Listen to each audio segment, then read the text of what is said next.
Assalamualaikum warahmatullahi wabarakatuh. Selamat sore, salam sejahtera, salam sukses selalu. Salam untuk semua untuk kita. Di Indonesia Barat sudah sore dan di Indonesia Timur mungkin sudah malam. Mari kita lanjutkan pelajaran Ship Construction and Stability pada pertemuan yang ke-8. Pertemuan yang ke-8 masih kita membicarakan dengan Simpson Rule 1.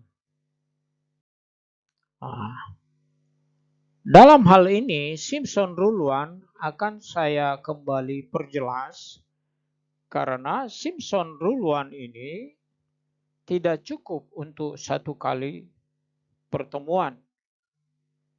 Tentu dalam hal ini pertemuan yang ke-8 ini akan saya akan kembalikan kepada apa yang disebut dengan Simpson Rule 1. Mari kita lihat Simpson Rule 1 itu saya highlight kembali. Rumusnya adalah Y1 plus 4Y2 plus Y3 divide 3. Atau Y1 ditambah 4Y2 ditambah Y3 dibahagi keseluruhannya dengan 3.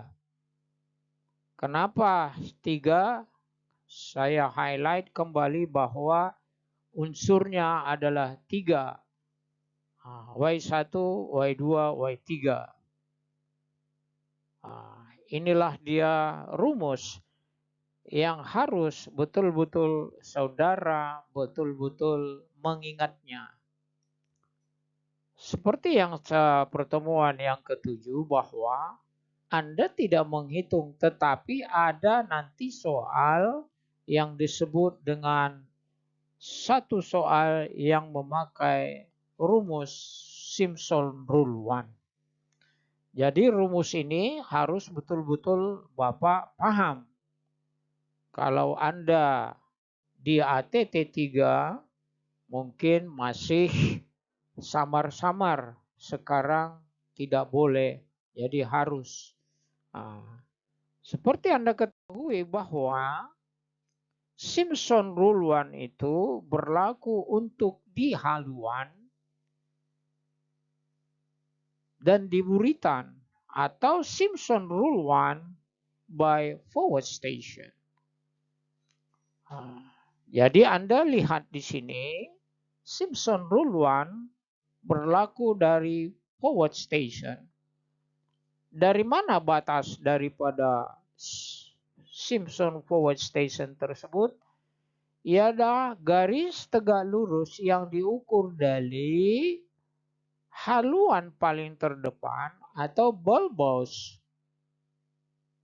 paling depan hingga yang dinamakan dengan collision bucket. Di sini adalah collision bucket. Ya, seperti yang Anda ketahui bahwa di collision bucket itu adalah sekat pelanggaran. Fungsinya apa? Apabila terjadi tubrukan, kalau bahasa daratnya tabrakan, kalau kita tubrukan. Apabila terjadi tubrukan, maka yang terlebih dahulu sebagai bumper atau orang pertama atau tekanan yang pertama ada pada bow rust. Ketika bow rust hancur atau rusak, maka terakhir adalah yang disebut dengan boson store Yang terakhir adalah satu bangunan frame atau pembatas yang disebut dengan bucket, collision bucket. Seperti yang Anda lihat bahwa di haluan tersebut ada yang dinamakan dengan bulbous bow, ada yang dinamakan bow rust, dan ada yang dinamakan dengan ulup jangkar atau anchor hole, dan di dalam anchor hole itu ada yang dinamakan hose pipe. Hose pipe itu seperti yang dinamakan tube atau yang dinamakan terowongan. Terowongan terbuat daripada pipa besar sesuai dengan ukuran kapal masing-masing. Di dalam hose pipe tersebut, Anda akan temui yang dinamakan water spring. Water spring itu bisa beroperasi ketika kapal jangkarnya berlabuh jangkar atau jangkar tersebut di pick up atau digulung atau yang dinamakan selalu dengan perkataan hip up. Sebenarnya hip up itu bacaannya, tulisannya high up. Ya. Maka di haluan tersebut dibikin dia curve atau kurva itu untuk menambah lajunya kapal. Tentu tempat letaknya bulbous bow. Tempat letaknya yang dinamakan bow rust. Tempat letaknya anchor pipe. Atau yang dinamakan dengan hose pipe. Atau the hole pipe. Itu di haluan. Kalau di buritan, kenapa dibikin melengkung? Karena tempatnya sea chest. Tempat letaknya propeller. Tempat letaknya yang dinamakan dengan daun kemudi. Tempat letaknya zinc anode. Maka seperti Anda lihat dari belakang buritan kapal ini, kelihatannya ada di situ melengkung atau yang dinamakan kurva. Dari mana Cap urus apanya, ukurannya? Terhitung daripada hall engine room wall atau dinding engine room, atau biasanya dari bawah anjungan sampai ke buritan paling akhir. Anda lihat, saya bikin arsir di situ, maka Anda lihat di buritan terhitung dari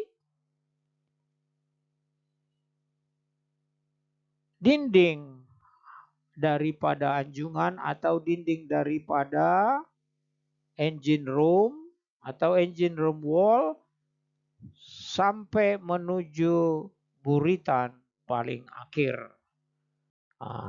Anda lihat di sini, maka berlakulah desain hal kapal dengan bentuk setengah ellipsoid.